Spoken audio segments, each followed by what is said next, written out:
сайн уу? Сайн байна. За, өнөөдрийн бичлэгтэр бол Солонгосын кино, драмыг та бүхэн танилцуулж өгч байна.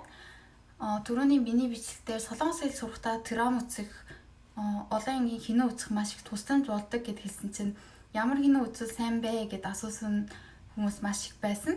Тэгээд би өнөөдөр миний дуртай үзсэн, тэгээд надад их тус болсон, сонирхолтой үзсэн тийм солонгосын драмнуудыг та бүхэнд танилцуулж өгч байна.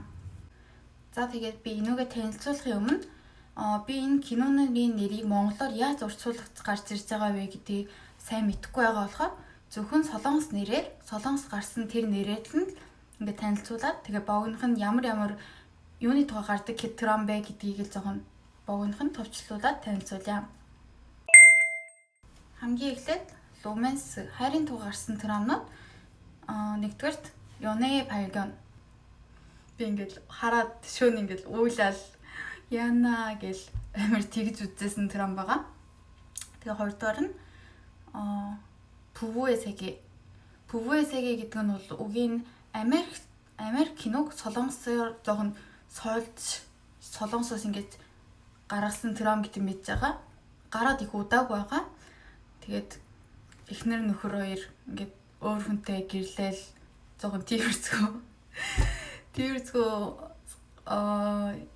тиймэрхүү кино. Тэгтээ амар хараад өстой тэр эрэгтэй хүн өстой хүний өөр хүргээл оцоо нэг цогцох юмсан гэх юм уу. Тиймэрхүү мөртлөө тэгэл амар уурлангаа яа ийм муухай хүн ийм муу хүн байх уу гэж ирэл тэгэл харсан драм. Тэгтээ амар гоё сонирхолтой байсан. Солонгосоос ч гэсэн их хүмүүс харсан. Тэгтээ энэ бол 19 насаас илүү хүмүүс үзэх боломжтой тиймэрхүү драм байгаа. Меллуга Цэзэл гэдэг драм нь бол солонгост бол нэг их алдартай биш. Тэгвэл тэнд дотор гарч байгаа тэр жүжиглж байгаа хүмүүсийн ярьж байгаа яриа амар надад гоё санагдсан. Тэгээ та бүхэн ч үзээрэй гэж хүсэж байна. Тэгээд Луменсэга Пируэ 1 2 3 хүртэл гарсан байгаа. Энэ 3 ангиар гарч байгаа кино. Тэгээ бас Кэнцана Саранья гэдэг драм бас байгаа. Тэгээд Химсэн Яза Төвөнсүн. Энэ бол манай дүүгийн маш их дуртай кино. 2 удаа илүү 3 удаа илүү маш их дахин үзсэн драм гэдэг хэлээ. Энэ дээр гарч байгаа жүжиглж байгаа Пак Буён гэдэг хүн амар элдүүтэй хөөрхөн тийм хараад байвал инээ ингээл жоохон хайр татдаг тиймэрхүү юу болохоор амар хөөрхөн санагдсан. Тэгээд Ёгду Южо Кимбукжу дам Саммавей энэ хоёр драм нь бол хоёр эрэгтэй эмэгтэй найз багаас эхлээд найз ээж байгаа дараа нь ингээд хоёулаа үргэлжлүүлдэг тийм хайрын тухай тийм дулаахан сэтгэл дулаахан уур амьсгаа гаргадаг тийм драм байгаа. За хоёрдугаарт нь бол одоо солонгосын түүхийн тухай ярьсан драмнуудыг хэлж өгч байна. Күрми Грин Тайпид энэ бол эхлээд би яагаад энэ кино дуртай байсан бэ гэвэл энэ дээр жүжиглдэг Пак Бугон гэдэг ах маань маш их царайлаг үнэхээр царайлаг байсан болохоор тэрийг хараад ингээл ямар царайлаг юм бэ гэд за тоглосон юм аа. Энэ Күрмигэрийн Тайпид гэдэг нь бол Цусан шидэгийн үед гарч ирсэн тэгсэн мөртлөө эрэгтэй эмэгтэй хүний тэр хоёр хүний хайрын тухай яасан тиймэрхүү жоохон хөөрхөн элдүүтэй драм байгаа. Таам бол гэлнэ. Дараачих нь бол Mr. Sunshine.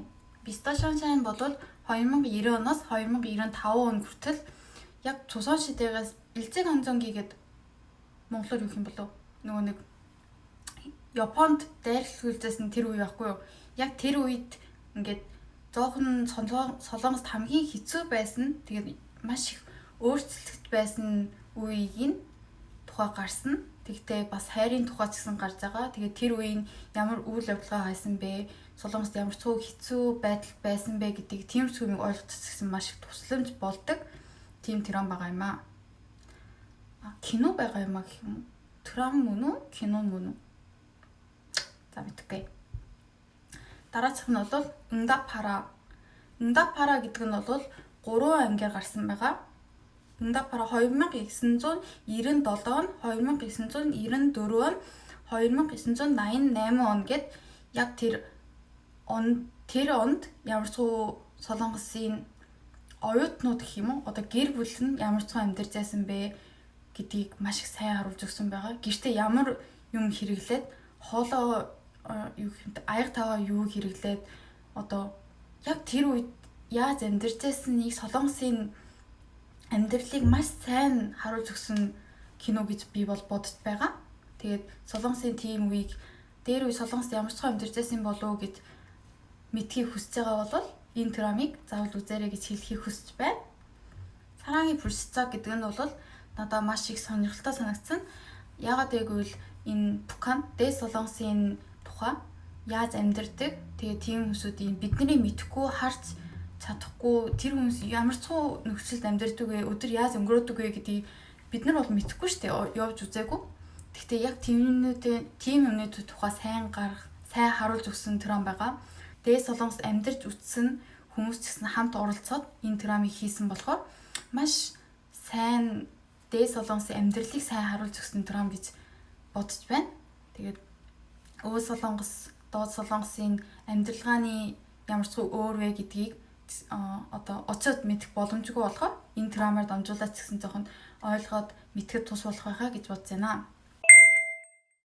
학교 생활 дараачих нь бол сургууль, Солонгосын сургууль ч юм уу, одоо дээд сургууль, оюутнуудын амьдрал, тиймэрхүү юмны тухай гарсан драмнууд. Эхлээд Cheese in the Trap. Cheese in the Trap гэдэг нь бол яг оюутнуудын амьдралыг хамгийн сайн ингээд харуулж өгсөн драм гэж бодож байна. Тэр дотор ингээд оюутнууд, Солонгос оюутнууд хичээлээ яаж хийдэг вэ? Тэгээд тэнд дотор ямар асуудал гардаг вэ? Гэх ч юм уу, тиймэрхүү юмсуудыг сайн харуулж өгсөн. 내 아이디는 강남이인 гэдэг нь энэ бол Солонгосын бисцааслын тухай эхлээд жоохон гардаг байгаа. Тэгээд солонгосууд жоохон бисцаасл их хийдэг штеп. Тийм болохоор бисцаасл яагаад хийдэг вэ гэх ч юм уу, одоо тиймэрхүү бодлоодыг ойлгоход жоохон тус болдог. Тэгсний дараа бас энэ оюутнуудын амьдрал жоохон бас харуулж өгчээсэн драм байна. Дараачих нь бол 학교 2013 гэдэг кино байгаа. 10 жилийн хүүхдүүдийн тухай гарсан кино байгаа. Тэгээ хоёр найз, багш, тэгээ хичээл тиймэрхүү юмны гарсан болохоор Солонгосын 10 жилийн хүүхдүүдийн хичээлний тухай, тэгээ сургуулийн амьдралын тухай жоохон мэдхийг хүсэж байгаа бол энэ киног үзээрэй гэж хэлхийг хүсэж байна. Ажилчнуудын амьдралыг харуулж өгч байгаа кино бол Висен гэдэг кино. Энэ бол яг Солонгост компаниуд маш их байдаг штэ.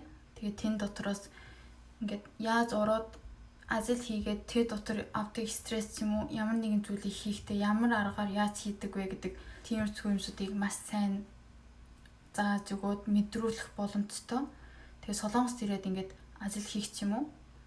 Тийм байвал Солонгосын ажлын амьдрал зогон хүн сони юм шиг байна да. Яг тэ тиймэрхүү юм юу вэ гэдгийг мэдхийг хүсэж байгаа хүмүүс нь энэ драмыг үзээрэй гэж хэлхийг хүсэж байна. Тэгээд би бол бас дуртай драмнууд нь бол ингээд эмч гардаг тийм драмд маш дуртай байхгүй юу? Тийм кинонд маш их дуртай. 낭만도터 김사부 гэдэг нь бол яг тэр апресс хийж байгаа юмсууд нь тэгээд ямар нэгэн асуудал гарч байгаа юмсуудыг нь маш сайн ингээд эмчин ингээд би бас ингээд пижл эмчилгээний ангид сурдаг болохоор жоохон үг мөнгнүүдийг сурахад тус болдог. Тэгээд үнэхээр мундаг харагддаг байхгүй юу? Тэгээд тиймэрхүү юм харуулж байгаа. Тэгээд 슬기로운 의사생활 гэсэн эмч гэдэг хүмүүсүүдийн амьдралыг ёстой хэцүү байгаахаа тэгтээ үнэхээр гоё мэрэгчл шүү гэдэг мэдрүүлсэн тийм кино байсан. Тэгээд бас миний дуртай драм кино бол ямар нэгэн гэм хэрэг гараад тэр цагдаа нар тэрийг ингээд яагаад ийм юм болсон бэ, хэн ийм хийсэн бэ гэдгийг хайгаад олоод тиймэрхүү кинонд маш их дуртай байхгүй юу? Хамгийн дуртай, хамгийн сонирхолтой үзсэн кино бол Boys 1, 2 гэдэг энэ гэсэн хоёр ангиар гарсан кино байгаа. Энэ нь бол тэн дээр гардаг эмэгтэй нь чихэн амар сайн байхгүй юу. Тэгээд ингээд ямар нэгэн асуудал гарч байгаа юм ингээд чихээрээ сонсоод ингээд боддتي. Яагаад ийм болж байгаа? Тэр хүн ямар хүн бэ? Одоо ингээд ярьж байгаа дуу хоолойг сонсоод хэр өндөрч вэ? Хэр тарган бэ? Тэгээд ямар нэгэн юу нөвдөж байгаа вэ гэдэг ч юм уу тиймэрхүү юмыг ингээд мэдэх тийм чадвартай тийм хүн гарч ирэл ингээд ямар нэгэн асуудлыг ингээд хийгээд явдаг байхгүй. Тэгээд үнэхээр би гоё сонирхолтой харсан кино байгаа. За тэгээд бас 슬기로운 깜빵 생활. Энэ бол би үзээгүй кино л да. Тэгтээ шоронд орсон хүмүүс ямар нэгэн асуудлаас болоод ингээд шоронд ороод тэр дотор ямар юу болдог вэ гэдгийг харуулж өгсөн кино гэж сонссон. Тэгээд Солонгосын шоронд орвол ямар үйл явдалгаа болдог вэ? Ямар цуу амьдрдаг вэ гэдэг юм уу. Тиймэрхүү юм ингээд бид нэр орж үзэж чадахгүй юм чинь энэ киногоор дамжуулаад мэдэх боломжтой гэж бодсон. За тэгээд энэ дараачих нь Доён 목소리가 들려. Энэ бол энэ дунд зүтгэлж байгаа эрэгтэй хүн бол ингээд хүний нүдийг харуул тэр хүн одоо юу бодож байгаа вэ? Юу санаж байгаа вэ? Юу хэлж байгаа вэ гэдгийг сонсогддог байхгүй юу? Тэгээд тэрүүгээр дамжуулаад ямар нэгэн асуудлыг ингээд шийдэж гаргах ч юм уу тиймэрхүү ингээд тиймэрхүү юм хийдэг тиймэрхүү драм байгаа. Дараачих нь бол Сигнал гэдэг драм бол утсаар дамжуулаад 20 жилийн өмнө 10 хэдэн жилийн өмнө гэм хэрэг гарсныг тэр утсаар дамжуулаад ингээд мэдээд одоо үед нь ингээд хийгээд ямар нэгэн асуудлыг ингээд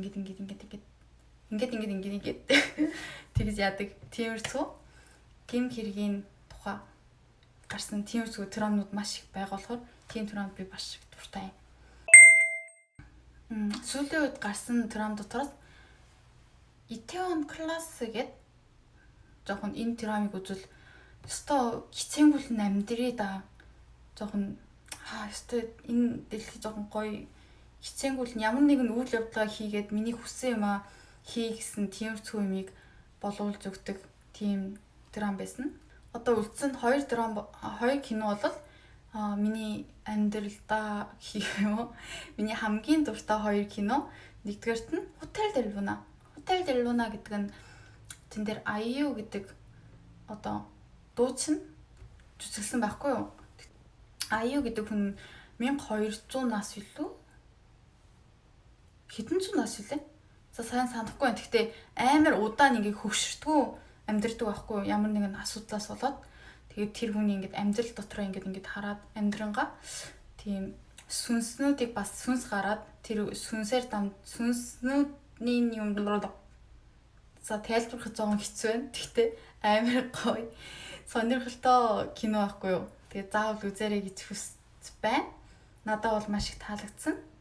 Хамгийн сүүлдэх кино бол Tokebi.